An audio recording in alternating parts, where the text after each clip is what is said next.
Could you give just a little bit of an overview? Do you have an idea of who a couple of your top competitors going to be, in each of the events? Idea how these early matches will shape up? Yes. I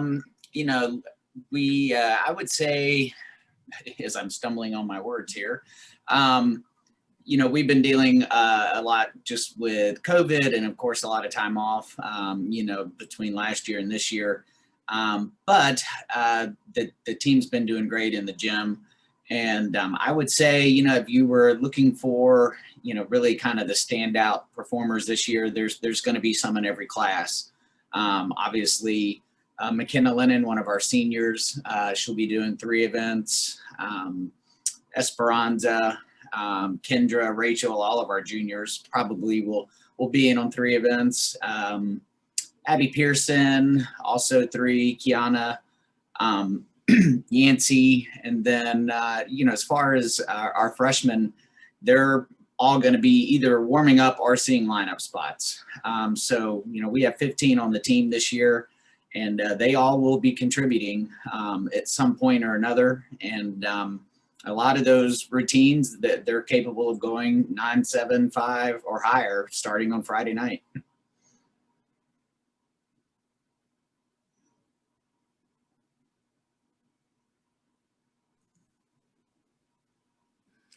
Looking at your schedule, obviously, that's one of the COVID influenced things this year, but, multiple matches against all the teams on your schedule, how strange is that?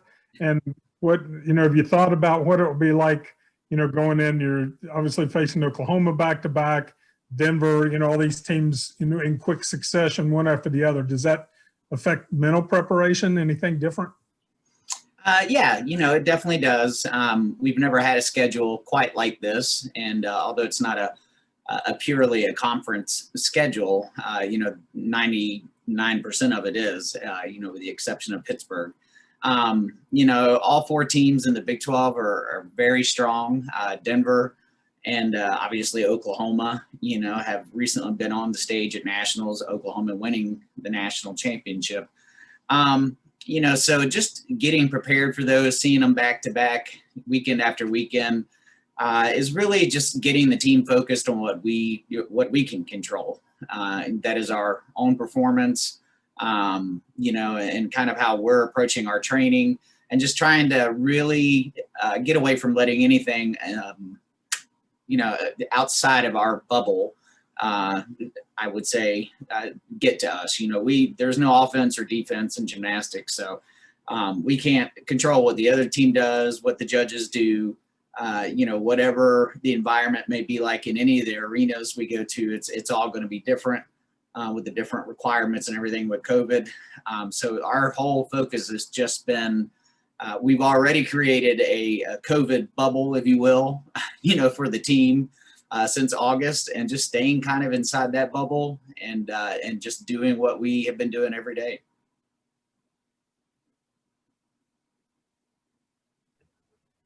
Coach, can you talk a little bit about some of the challenges the team has faced with COVID and how you guys have been handling that? Yes, it's definitely been a challenge. Obviously, our first major hurdle was the way that season ended last year, right before we were getting ready to host the Big 12 championships and start our postseason. So that in and of itself, was devastating to our graduating seniors last year, and also for a team at that time that was hitting its stride. And then the next challenge that came up was most of them ended up having to take 4 or 5 months off of training.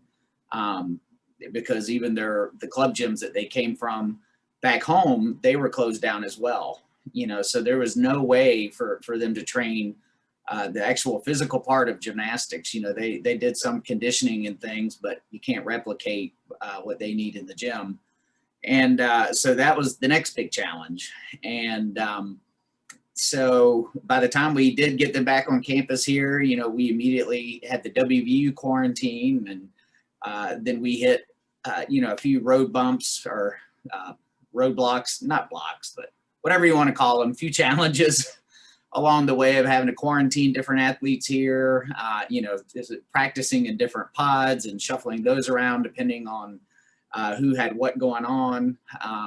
If somebody needed to travel home when they came back, they had their quarantine, but they also had their roommates, which are also on the team. So it has been a almost daily change of routine and who's practicing at what times and who can condition, and weekly testing for COVID. But I would say the biggest challenge has been making sure that we pace them so that they're safe.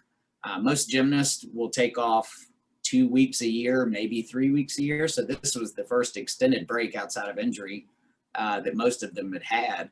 And so it was almost like bringing an entire team back from injury and making sure that we were doing everything just right to avoid, major injuries, and also mental blocks and things like that are very prevalent in the sport. We'll go back to Kevin. So overall, you started back in practice when the semester started back. How long have you been practicing? And, compared to, say, a normal start of the season, where do you think your team is mentally and physically? Yeah, so we started back officially towards the end of September. A couple of weeks before that, we were able to get into the gym just with open training times, which was crucial for us just to be able to kind of get everybody back in the swing of things. And then once we hit our full practice schedule, we've been going 20 hours a week. And since then, the team did not get a Thanksgiving break. They stayed here during that holiday. They had a few days over the Christmas break, to go home and be with their families and try to have some sanity in their lives. And they came back on the 26th, and they've been training ever since. So typically, we're starting off the year, we're going to be a little bit conservative in what we're doing. We could do a lot more difficult gymnastics, but we have 9 meets in a row to go, a lot of traveling to do during those, that 9-week period, and then culminating here with the Big 12 championships, and then the first round of NCAAs we're hosting as well. So we have to make sure that we keep the team healthy and safe and COVID free, getting ready for that segment of the season there towards the end. But we're in a good spot. We may see some nerves kick in there. We typically would have had them in the Coliseum, for basically an intra-squad with the team. We would have had our fall classic down in the gym, where we would have officials come in. So we weren't able to do any of those things. So especially our freshmen, they're all walking in, and, some of them have never stood on the Coliseum floor with the gymnastics equipment on it, especially the freshmen. We have a new scoreboard. The seating's new, instead of fans, it's the cardboard cutouts, sitting there. So it's going to be very different. So I won't be surprised if we have a few stumbles here and there, but overall I feel pretty good.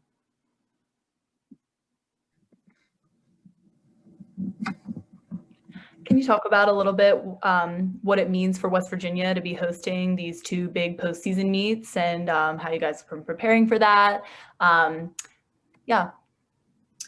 Yeah, no, definitely. It's huge. It just not only just for WVU, but for the state. To all the club gyms that are in the state. It's a chance to put West Virginia gymnastics out there for the whole country to see. Both of those events are going to be in some form or fashion televised, and so it's just really a good way for us to show off the Coliseum and everything brand new with it, and to get our name out there. It helps us in recruiting tremendously to host those events. And we are well known for putting on great championship events. We've hosted NCAAs numerous times. We've hosted several conference championships since I've been here, and everyone looks forward to coming and being a part of that. And then you throw in there the challenges with COVID. Our administration has been absolutely incredible. And they learned a lot from football, and from the fall sports, and then going into the basketball season and everything.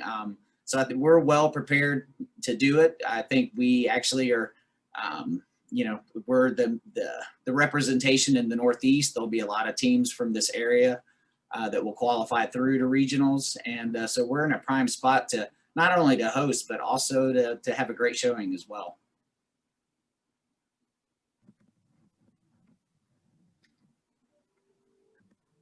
Go ahead, Kevin. Finally, I saw a couple of days ago, Illinois and Northern Illinois did a virtual meet with each competing in their own gym, and I guess officials watching stream rather than being on site at each one. Was there any discussion of having any meets like that in the Big 12 or for West Virginia this year? And, I guess I know what the pluses are. Hey, you can get more meets in safely. What are some of the negatives to that? Yes, we did have several conversations with that. And those two teams that you mentioned, they were men's gymnastics teams. Not that that really makes much of a difference. It would be the same kind of format, for the women's teams. It was definitely groundbreaking. I believe that they were the first gymnastics team in the NCAA to ever do that. Obviously, there's a lot of pluses. No traveling. You're at home in your competition facility, your practice gym, whatever it may be. The judges, you don't have to pay for them to come. It's safer for them as well without the traveling and COVID. But it was one of those things for us to be able to do it on the women's side of the sport. There were a lot of programs and a lot of moving pieces that would have had to fall into place very quickly. A lot of unproven technology that would have made it challenging to have a consistent result across the country. And so when you're looking at postseason qualifications and conference championships and regular season championships, it was going to be a lot to try to get it done. That being said, it is something that I think is very much worthwhile looking into for the future. We have the technology to do it. It's just, making a plan. Like I said, having a consistent product that gets out there. And of course, you also remove, the home crowd. There's nothing quite like the thrill for these athletes of being in front of the crowd. And, whether it's here at WVU or if we're, say, at the University of Utah in front of 15,000 people. So it's one of those things I support doing that in times like these when it makes sense, financially and safety wise. But I would be hesitant to do it all the time, just because it takes away part of the excitement of the experience for the athlete and the fan and sportsmanship in general.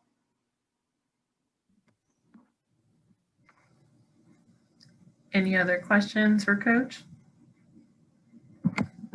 Can you talk about any specific lineups or events that you are super excited about for the Mountaineers this season, where you think you guys have the potential to really shine? Sure. Yep. That's a very interesting question. So the lineups, typically we would have a pretty good idea of what those were going to look like. And as of last week, we had a pretty good idea. And then we ended up having a contact trace that was going to affect those lineups, and they changed. But then the contact trace got taken care of. So then the lineups went back to what we were expecting them to be. So I think that is going to be something you're going to see nationwide with most gymnastics programs, is those lineups changing constantly. Because in the past we've been able to rest certain individuals at certain meets, the bigger meets, we had made sure everybody was going. So we also have to juggle that in as well. All that being said, we have the most depth on balance beam this year by far. We definitely have room there to absorb, God forbid if we had an injury or a COVID issue. And I would also say Zakira Muhammad, our new assistant coach, our floor exercise is probably looking the best that it has in several years.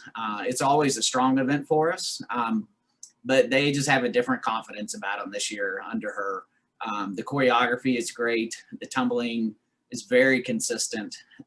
So I would say those two are our strongest potential scoring. Bars is also very strong, but bars is also probably physically and mentally the hardest event of all of them. And vault will also be a step up this year for us as well. And Zakira also coaches that event primarily, and we've seen some definite improvements there as well with her. And one more thing, can you talk a little bit about bringing Coach Muhammad back this season and what that means for the team and sort of what she is bringing as an alumni of the program? Yeah, sure. When we knew that we were going to be replacing that position, she was one of the first, if not the first names that popped into my head. And, but when you're looking to fill a position like that, you have to go through the right process. And we had a lot of very qualified people that applied for it. But bringing her back, she knows the program very well. Obviously, she knows, Travis and I already. She knew a lot of the team. Some of our senior class this year, they were freshmen when Zakira was still on the team. And she just knows the West Virginia system. She loves the state, and she lives and breathes, blue and gold. And so just having that familiarity, I think is what I'm looking for. Having that has been huge. And she just brings in a very confident vibe.